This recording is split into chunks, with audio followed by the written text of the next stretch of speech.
കുറച്ച് ദിവസമായിട്ട് ആലോചിക്കായിരുന്നു കേട്ടോ. ഹേസൽ മോന് വീട്ടിലും പുറത്തൊക്കെ ഇടാനുള്ള കുറച്ച് ഡ്രസ്സ് എടുക്കണമെന്ന്. അങ്ങനെ ഇന്ന് എന്തായാലും ഞങ്ങൾ പോയി കേട്ടോ. ഞാനും അമ്മയും കുഞ്ഞും കൂടാണ് കേട്ടോ പോയത്. ഞങ്ങൾ ബസ്സിലായിരുന്നു പോയത്. ഞങ്ങൾ ആദ്യം പോയത് ഹേസൽ മോന് വീട്ടിലിടാനുള്ള ഡ്രസ്സ് എടുക്കുന്ന കടയിലാണ് കേട്ടോ. അവിടെ പോയി അത്യാവശ്യം ഡ്രസ്സൊക്കെ എടുത്തതിന് ശേഷം ഞങ്ങൾ പിന്നെ നേരെ ട്രെൻഡ്സിലോട്ട് പോയി കേട്ടോ. എവിടെ ചെന്നാലും ഞാൻ ആദ്യം തപ്പുന്ന ടീഷർട്ടും പാന്റുമാണ് കേട്ടോ. കാരണം ഹേസൽ മോൻ ഏറ്റവും കംഫർട്ടബിൾ ആണെന്ന് എനിക്ക് തോന്നുന്ന ഒരു ഡ്രസ്സ് അത് തന്നെയാണ്. അതുകൊണ്ട് ഞാൻ ആദ്യം അതാണ് നോക്കാറ്. എന്തായാലും ട്രെൻഡ്സിലും പോയി അത് തന്നെ ഞാൻ തപ്പിയെടുത്തു കേട്ടോ. പിന്നെ പുള്ളിക്കാരിക്ക് ഇഷ്ടമുള്ളതൊക്കെ എടുത്ത് പുള്ളിക്കാരൻ നിൽപ്പുണ്ട്. അതിന്റെ കൂടെ തന്നെ ഞാൻ എനിക്കും 2 ടോപ്പ് എടുത്തു കേട്ടോ.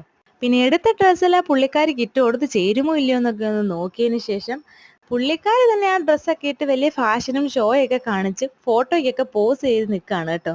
ട്രെൻഡ്സിലും സ്റ്റുഡിയോയിലൊക്കെ പോയി കഴിഞ്ഞാൽ പിന്നെ ഹേസൽ എന്റെ കൈ പിടിച്ച് നിൽക്കാറേ ഇല്ല. ദേ ഇവിടെ തന്നെയാണ്ട് അവിടുത്തെ കൂടെ നിന്ന ആൾ അവിടുത്തെ സെയിൽസ് ഗേളുമായിട്ട് കൈ പിടിച്ച് നടപ്പുണ്ട് കേട്ടോ. ഞങ്ങൾ പോയത് ഈവനിങ്ങിനായതുകൊണ്ട് പിന്നെ ഞങ്ങൾക്ക് ഒന്നിനും ടൈം കിട്ടില്ല. ഞങ്ങൾ പെട്ടെന്ന് തന്നെ തിരിച്ചു വന്നു കേട്ടോ. അപ്പൊ ഇത്രയുള്ള ഇന്നത്തെ യാത്ര കേട്ടോ. അപ്പൊ എല്ലാവർക്കും ടാറ്റാ.